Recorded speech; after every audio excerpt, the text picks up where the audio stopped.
Now, in our very first story, the controversial pro-MPP vigilante group Delta Force on Thursday launched another attack, this time on a court in Kumasi, which was prosecuting some of its members for their involvement in another attack some weeks ago. The group, numbering about 50, invaded the court premises in chants and taunts, breaking into the judge's chamber and freeing 13 of their members. The 13 were denied bail and remanded to appear before court on April 20, 2017 on charges of conspiracy to assault a public officer and causing unlawful damage. In Thursday's incident, part of which was captured on a mobile phone camera, the group's members are said to have hurled invectives at the judge.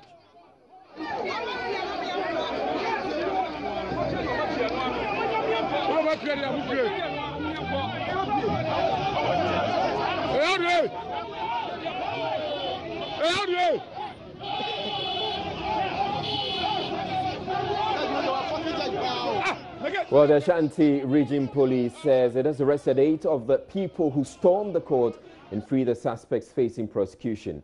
It has also declared those suspects who escaped fugitives. Today, April 6, 2017, 13 accused persons of the Delta Force members appeared before the Kumasi Metropolitan Assembly KMA Circuit Court, presided over by Her Worship Mary Century. They were remanded into prison custody to reappear before the court on April 20, 2017. Their lawyers pleaded for bail, but was declined by the sitting circuit court judge. Their supporters, on hearing this, moved into the court premises, and in the process, all the 13 accused persons escaped through the back door used only by the judge. A bench warrant has therefore been issued for their arrest. Meanwhile, 8 persons suspected to have aided their escape from the court premises have also been arrested and are presently in police custody. Now, Lava Firm's Erastus Saridonko, who has been following the exploits of Delta Force and other political party-affiliated vigilante groups, was in court shortly after the attack and joins me with details. Hello, Erastus. Now, kindly give us a brief of what you've gathered so far about this attack. Well, we do know this is certified information from the court, that's the KMA court. We do know that the 21 people were supposed to appear before the court today, but 13 were presented by the police. 8, the police said, were at large. Their pleas were taken on 4 charges. And the first one is conspiracy to commit crime, to wit, assault on public officer. The second is assault on public officer. The third is causing unlawful harm. And then 4, rioting. Now, when their pleas were taken, they said they were not guilty on all 4 counts.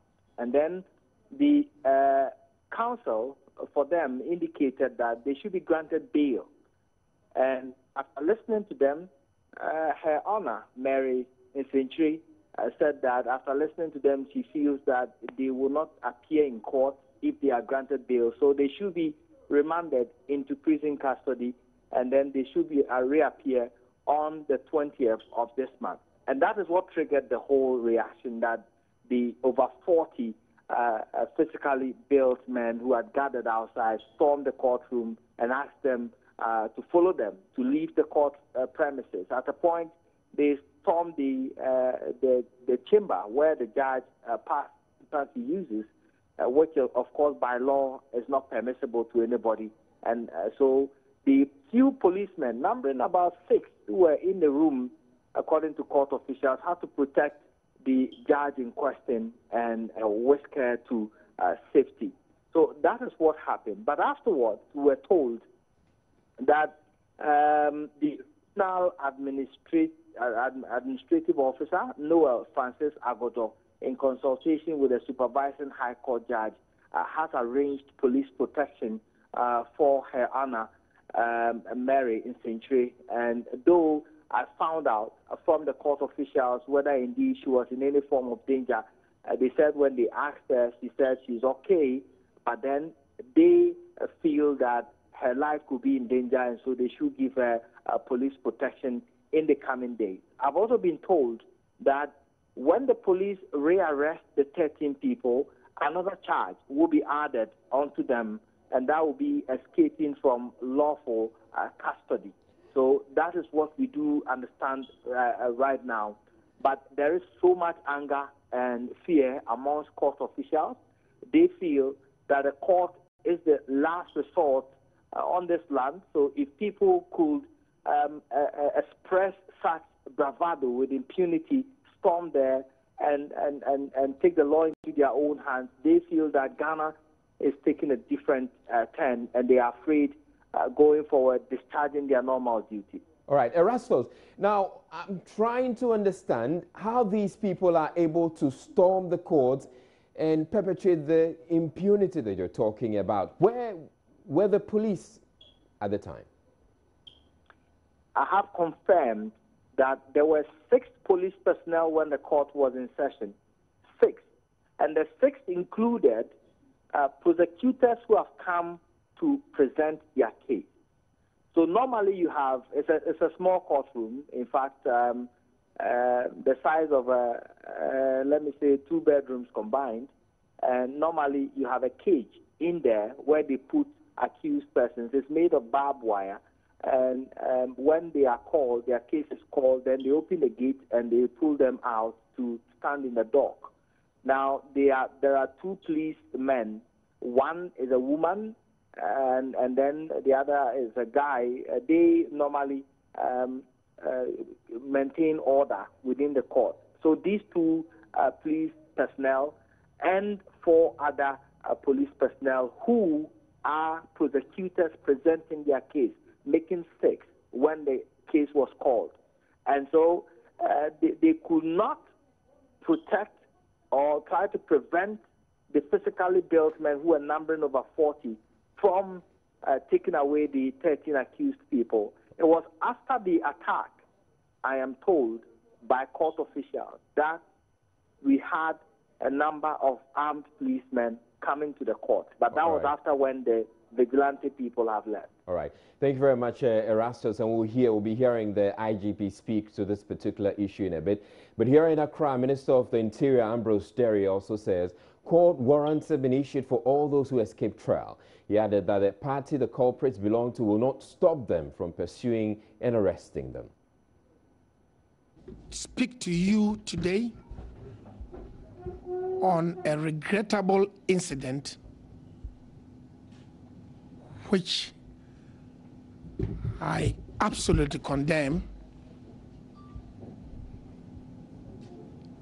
and which incident occurred in Kumasi. I have stated repeatedly that if you commit an offense, we shall arrest you, investigate the matter, and send the matter to court. Those 3 steps have been complied with in the Kumasi matter. When we send you to court, you are then within the remit of the court. Now the court remanded them. They leaving the court without going to serve the remand. Again, it falls within our remit, and we have declared here and now that we shall pursue them and arrest them and bring them back to court. They are advised in their interest to go back by themselves or be subjected to the arrest that we assure. That when you run foul of the law, you shall be subjected to the law. Look, don't detract us by irrelevant things. Whatever party you belong, whatever position you hold, our position is the rule of law reigns supreme in this country. Yes, we respect your rights in the context of that. And so I think that we arrested them and send them to court to have their day in court. Whatever it is, I'm happy that so far none of you has been able to contradict me that there is a situation where we haven't gone through those steps. MPP or NDC, CPP or PNC, Ghanaian or foreigner, you break the law, in Ghana. You're subject to the law, you shall be arrested, you shall go to investigations, you shall go to due process.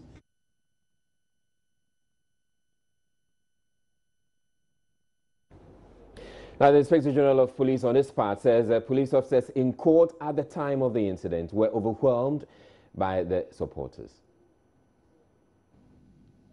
They sent them to the Kumasi Metropolitan Authority Circuit Court, presided over by Her Highness Mary Insenchire.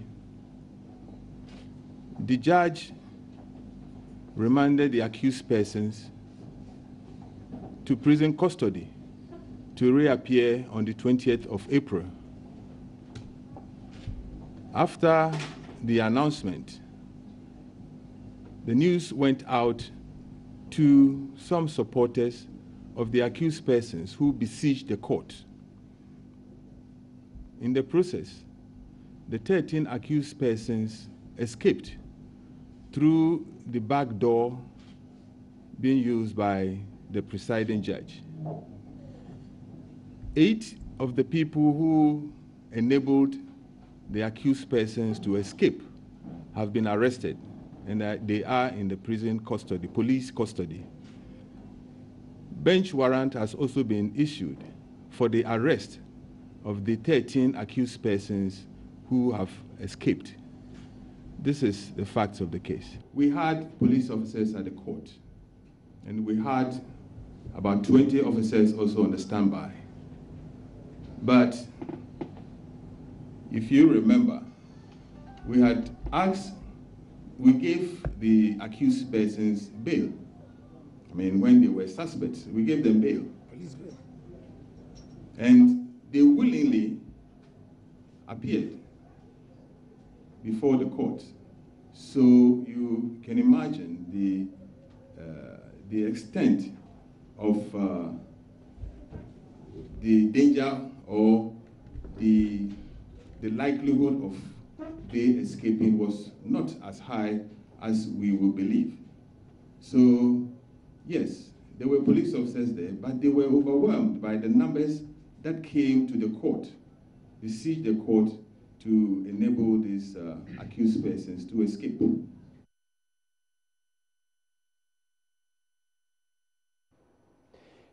Now, in a related development, National Security Minister Albert Kandapa has told Parliament's government has no intention to disband political party-affiliated vigilante groups because such groups are not known to exist as far as the law is concerned.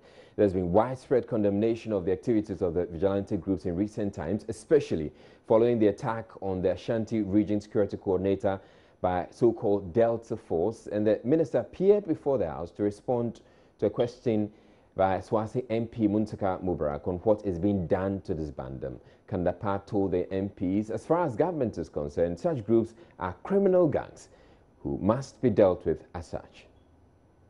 There is no legally registered vigilante group. So I don't know of any person who belongs to any such group. But of course, it is not possible that the national security agencies will absorb into the agencies anybody who has a criminal background. Security checks are undertaken, criminal checks are undertaken to make sure that everybody who is employed into the national security system has passed the necessary security and criminal checks. And again, I want to emphasize, we must try not to politicize the security agencies, and we commit ourselves to doing just that. Mr. Speaker, once an incident has been investigated by the police and the law enforcement agencies, and they have determined or established that crime has been committed, the necessary sanctions are applied. In this case, after the investigations, if it is established by the police that some criminal actions did take place, those who were responsible for those actions will certainly be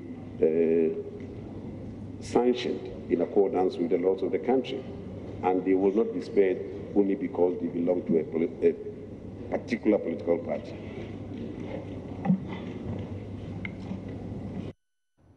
The minority MPs, however, did not find the minister's response satisfactory. NDC MP for Tamale Central, Inusa Husseini, said the minister is running away from the issue.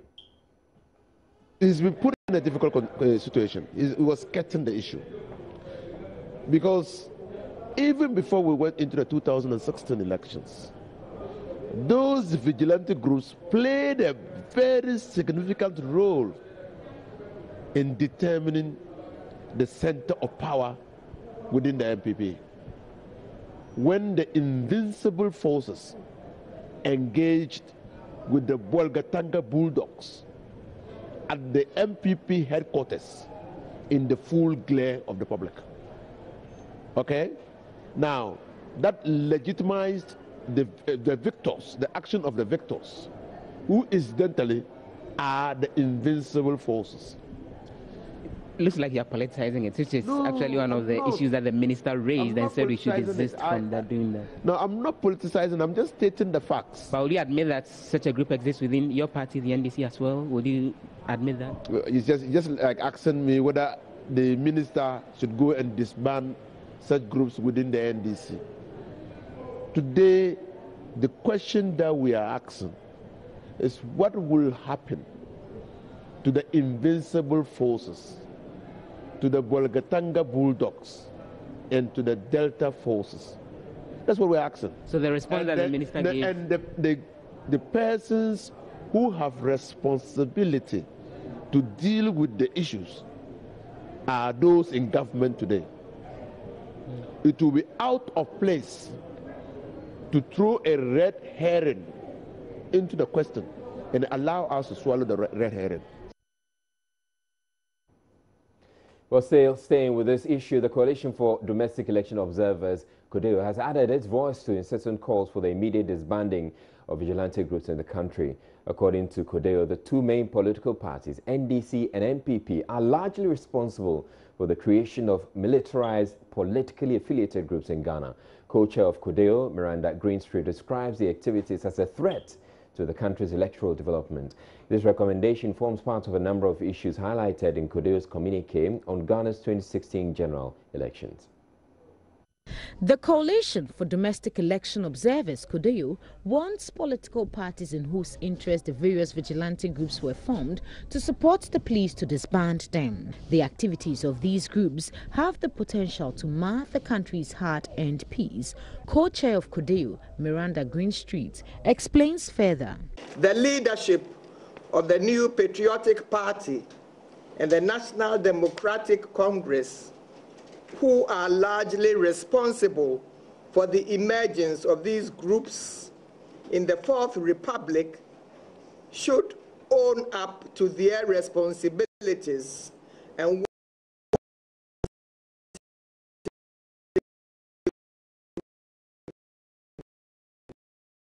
groups. CODEO is also recommending that the Office of the Inspector General of Police also be made independent and devoid of political interference.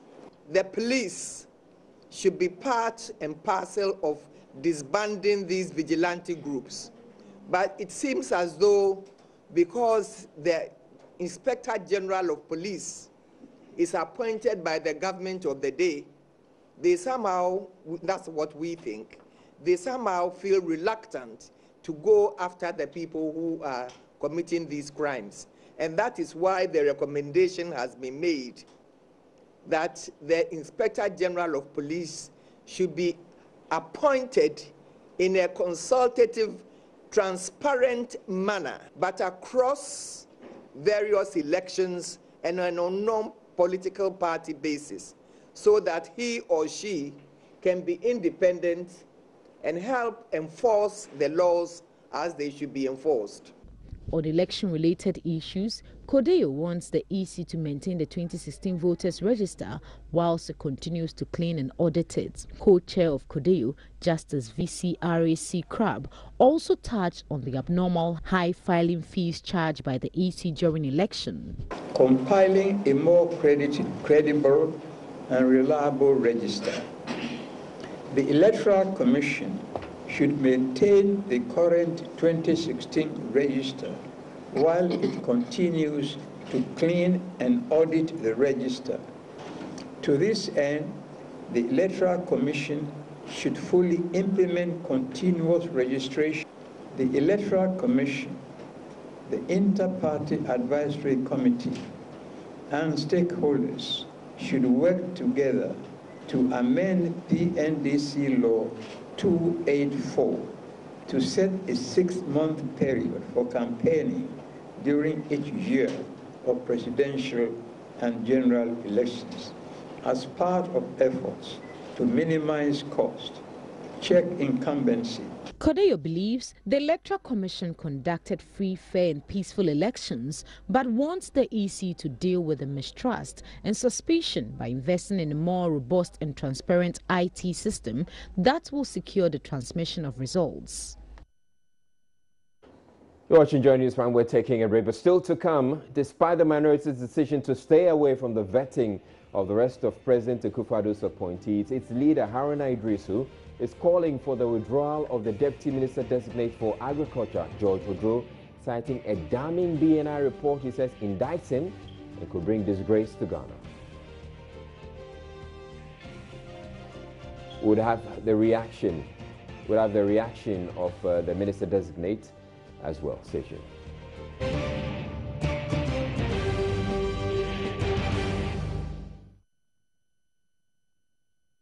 Goodbye to queues. Enjoy access to service with ease and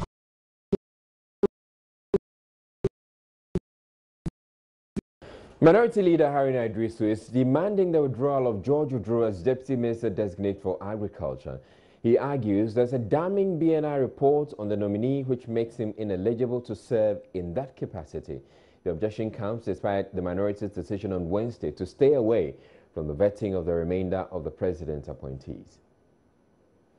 Mr. Speaker, so in assessing the nominees, we examine whether they are up to date with their tax obligations and commitment and is paying. We also examine whether the person has been engaged in crime or not. Mr. Speaker, last week I hinted that in respect of the nominees, for instance, I'm compelled now to request that the president, for instance, should consider withdrawing the nomination of one of the appointees, as I have referred to one of the appointees by name George Odro, because there is a damning BNI report on him. And Mr. Speaker, when we say we want to conduct due diligence, it's probably because of this, that when we hear, we have a responsibility not to impugn the integrity of any colleague, particularly when the person is a member of parliament. But as the information comes to us, we have a duty to cross-check the veracity or otherwise of that particular information. And therefore, we have a BNI report dated 23rd May 2017, signed by William Akwesi Appiah, and I believe we are considering deputy ministers. Nominations. Okay. But the nominee, George Odro, when he appeared before the Appointments Committee on Thursday, said though he is aware of the minority leader's claim, he is convinced he is innocent and that is likely to be a case of mistaking identity. I'm not aware of any report of that. So in case they make it available, that I would love to see it. I had a call and a letter which I cited on that there was one boy, certain name George Kwabena Odro. So I think my name is George Odro. There's a name like that, George Kwabena Odro. You can verify from the BNI. You're watching Joy News Prime, and we're taking a break. At this point, we have more stories coming up thereafter. Please don't go away.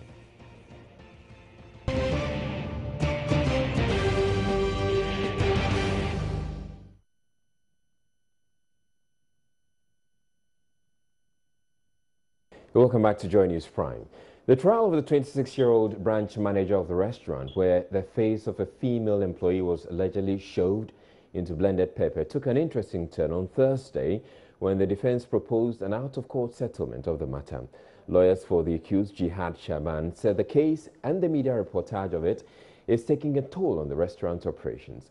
Joy News' Joseph Akable has the rest of the story.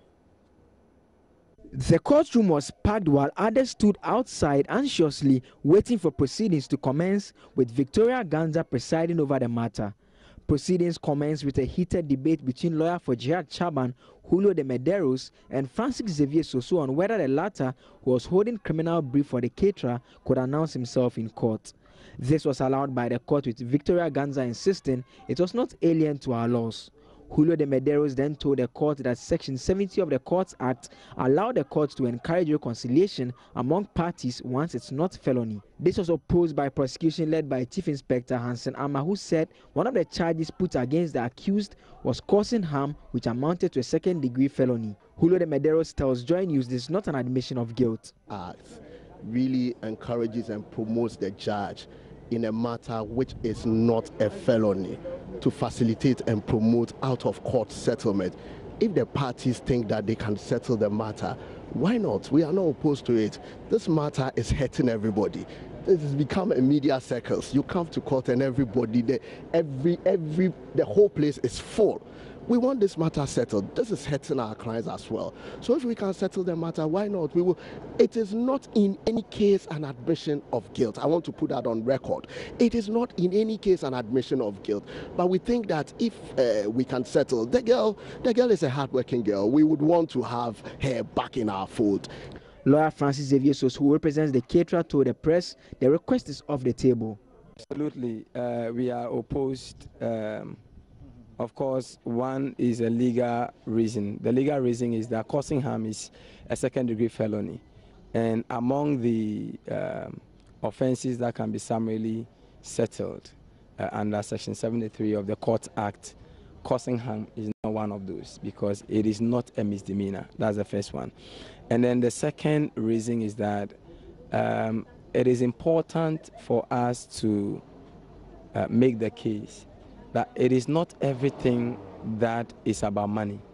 It is not just about money, but it is about letting the world know that there are certain offensive conduct that can, not be pardoned.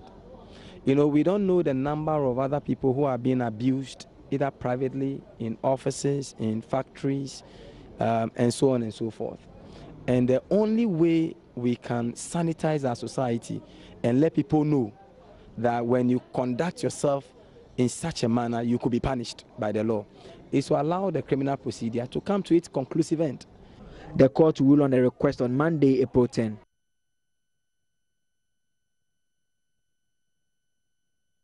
The Public Utility Workers Union says it is waiting on President Akufo-Addo to invite them for discussions about Ghana's Millennium Challenge Compact, which will see private sector participation in the Electricity Company of Ghana. The union, which represents workers of the state electricity distributor, has been consistent in its opposition to the introduction of private sector participation in the sector. Addressing a news conference on Thursday at the Trade Union Congress office in Accra, General Secretary of the union, Michael Nyantechi, said they are hoping to have their concerns factored into the compact. And Odame has more in this report. Workers of the Electricity Company of Ghana, through the Public Utility Workers Union, have always made it clear they are opposed to the Power Compact because they fear the entity which takes over will lay off the workers. At a news conference on Thursday, however, the PUW General Secretary says their concerns go beyond job losses. Granted, the government wants to go ahead and even give ECG to a private investor. Are you sure any investor can come and bring about 2,000-3,000 people from somewhere to come and operate ECG? That is technically not feasible. So at the end of the period, it's not just the question about staff losing their jobs, but we have consistently raised very key issues, the impact on local content with respect to Ghanaian businesses that may suffer. We need to transform ECG. There's no question about that. ECG needs to operate efficiently. Why would you want to adopt an option that at the end of the day, if you achieve this goal, the profits that will come out from the business will be repatriated from the country? He stressed that President Akufo-Addo, prior to his election, had assured he will engage them in discussions on a possible review of the compact, and so their concern 3 months after assuming office is that the engagement is yet to take place. PU is therefore calling on government as a matter of urgency to expedite the proposed dialogue with key stakeholders as promised by the President, with a view to soliciting ideas that will sufficiently arm it to take a positive decision that will inure to the benefit of our dear country. The long delay on the part of government concerning this consultation process creates the impression that the President is dragging his feet on the issue. It emerged at the news conference that one of the unspoken reasons why some of the ECG workers may be opposed to private sector participation in the company could be because they will be unable to perpetuate some inappropriate acts that they currently engage in, such as owning and operating the private electricity vending stations. Mr. Nantechi, however, says the union does not condone such conduct. Yes, I think we all know about the issues of conflict of interest. I believe if such things are there, the management should be able to address these challenges. And I don't think that if these are the issues, we as a national union, that will be our concern for some individuals' personal business or private interest that we will be waging this campaign. I don't think that is the issue at all. Mr. Nyantechi added, President Akufo-Addo's one district, one factory, and other entrepreneurial promises which were made prior to his election may not be fulfilled if the privatization goes on without their input. The concessionaire will not have any commitment to the social dimension of ECG's operation, which will adversely affect rural electrification and undermine this present government's one district, one factory agenda. For Joy News, my name is Hannah Odami. Visiting daughter of Queen Elizabeth was guest to God's Heritage Academy in Kumasi, one of 760 schools and projects supported by the United Kingdom to the tune of over 27 million Ghana cedis. The initiative is meant to help over 300,000 poor children gain access to education under the private school expansion program. The Princess Royal also inspected a UK-funded program for transforming teaching and learning at Wesley College of Education, also in Kumasi. Love Firm's Erasto Sasari Donko reports. Princess Anne, known for her charity work, is patron of over 200 organizations.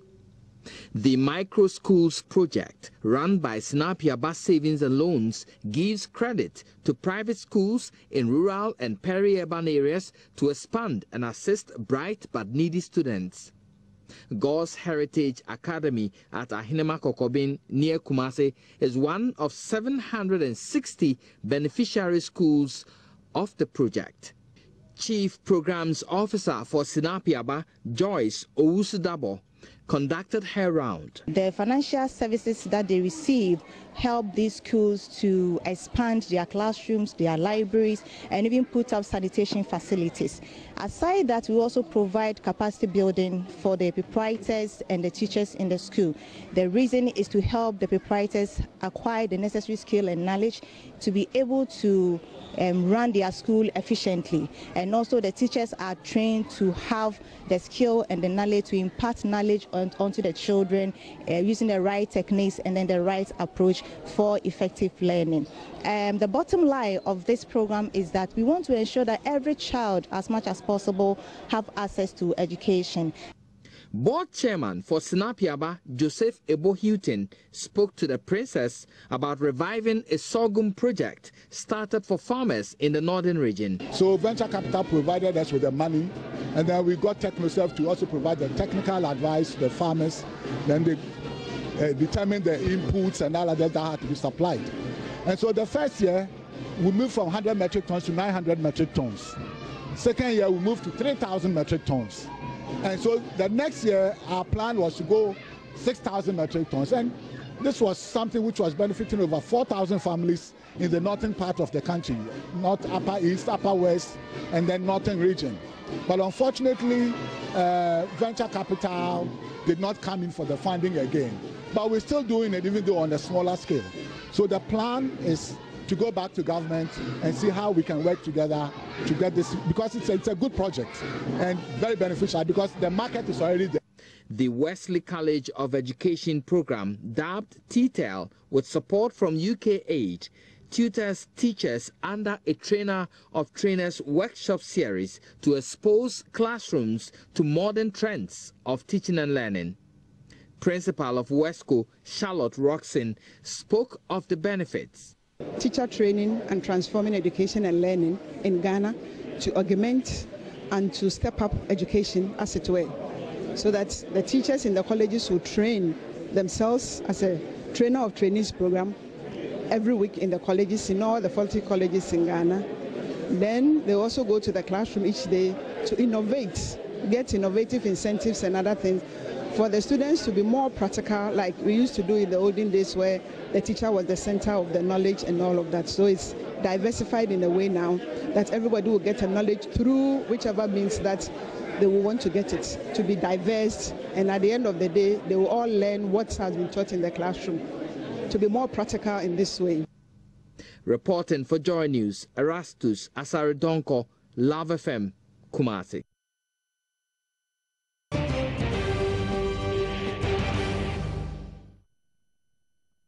Now, hundreds of residents of Tuobodom have been displaced by torrential rains in the town on Wednesday night. The destruction also forced the closure of some schools in the area. One of the affected schools, the RC Primary and Junior High School, had its entire roof ripped off. There's more in this report. Headmistress of the Tuobodom RC Primary School told Joy News the school had to close down as directed by the Education Directorate. Right from the KG to JHS, the whole block had been blown down with the electric wires, everything. So we are now the Education Directorate has advised us to close the children down because they were exposed to danger of the electricity wires lying everywhere here. The Tuobodom Senior High School has also been heavily hit, with the storerooms, dining hall, kitchen and about 6 classrooms having their roofs ripped off. Assistant Headmaster of the school, Stephen Nketia Tremi, disclosed that the situation has forced the school to send first and second year students home to pave way for the final year students to have space for their final exams. The whole building is now down. The dining hall and the kitchen are temporary structures. So right now, as I'm talking, the kitchen women are operating under the sun. And as a medium measure, we have moved the dining hall to one of the classrooms. Our store is completely stripped off.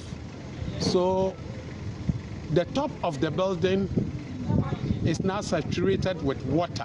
He further called on stakeholders in the education sector to extend support to the school to enable them operate by next term.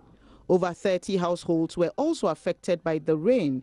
Many of the displaced persons are still struggling to get temporary accommodation and are asking for aid from the government. Some benevolent individuals offered us a place to sleep last night, but our situation remains the same. We are in a very difficult situation and ask that you come to our aid.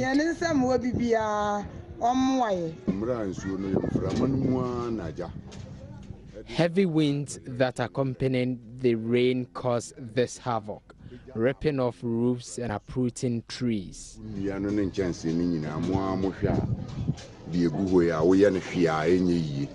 Properties worth thousands of Ghana cedis, including clothing, mattresses, foodstuffs, and electrical appliances, were destroyed. The Forestry Commission has impounded an excavator in the Tua Forest Reserve in the eastern region. The yellow excavator with brand number 330L was arrested within the Tua Range Forest near Cambodia, a suburb of Tua. The excavator, which was on a Galamsey mission, ended up destroying 3.09 acres of land with 30 economic trees, saplings, and destroyed the habitats of microorganisms. The Galamsey has also cleared all vegetation along the Adensu stream, a tributary of the Bream River, leading to the pollution of the stream. Eastern Region Manager of the Forestry Commission, Ata Owusu, spoke with correspondent Maxwell Kudako. Removed and relocated pillars where we have named them as GSBA pillars. GSBA is globally significant biodiversity area. That is very rich. It's an area which is very rich in terms of biological diversity. The pillars removed and relocated are 14 and 15. And they relocated them into the forest reserve. So the impression is that they are operating in the off-reserve area. They moved into about 63 meters into the reserve in order to conceal identification. In the process, they cleared all vegetation along a stream called Adensu, which is a tributary of the Bream River. He expressed worry about the encroachment and depletion of the Tua Forest Reserve and called for all to join hands in stopping the menace. Eastern Region has 48 gazetted forest reserves of total area 176,940 hectares or 1,769.40 square kilometers. This area constitutes about 9% of the total area of the region. In terms of Galamsey operations, we have problem in two main reserves. That is the Tua Range Forest Reserve and the bigger one, the bigger challenge that we have is in the Kwekaru Forest Reserve, which is under Karide Forest District.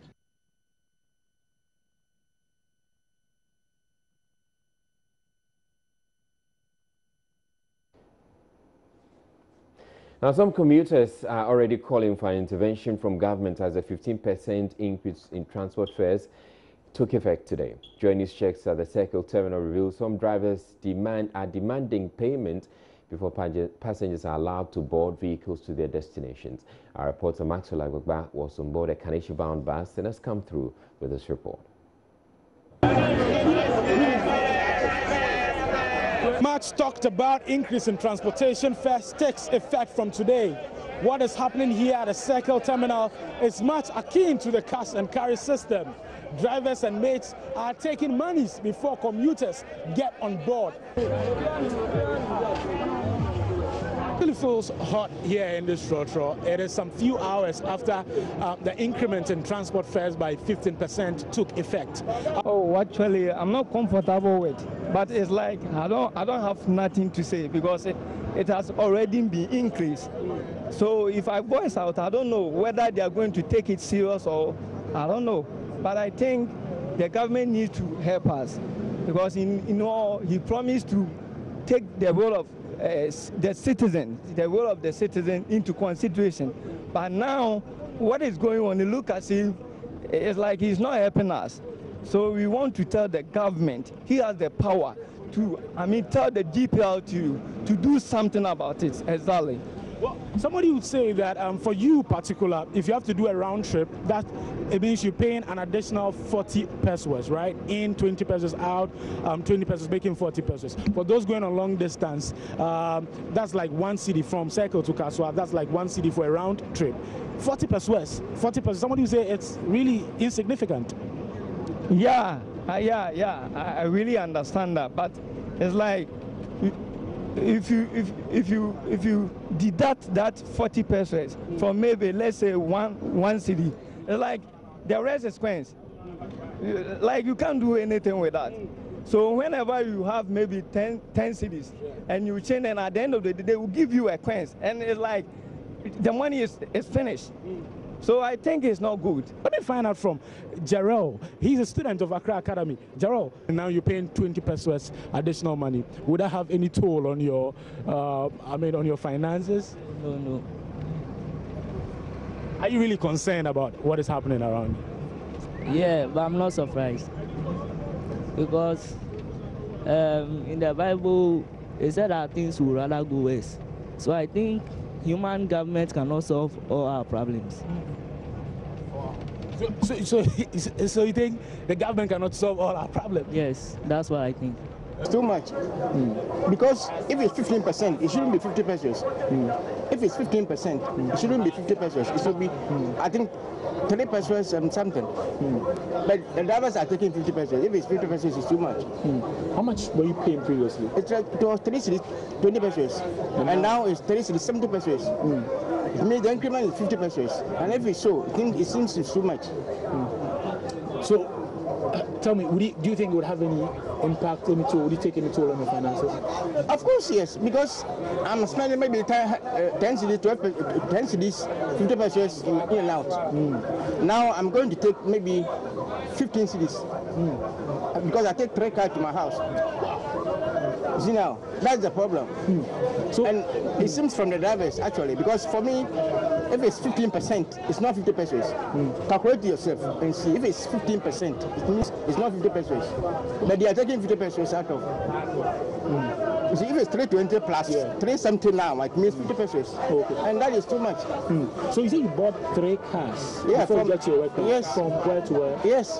From where to where? From here to Kasua. That's 3 cities, 20 pesos? Yes, from there to Akwale Junction, and from there to my house. It's a new site. Okay. And there to take car. So previously you were spending like how much in total? In total, at first, 11 cities, 40 pesos. Okay. But now you're going to pay how much? If it's 50 pesos, it means 3 cities in addition. So that's like 15 cities. Yes.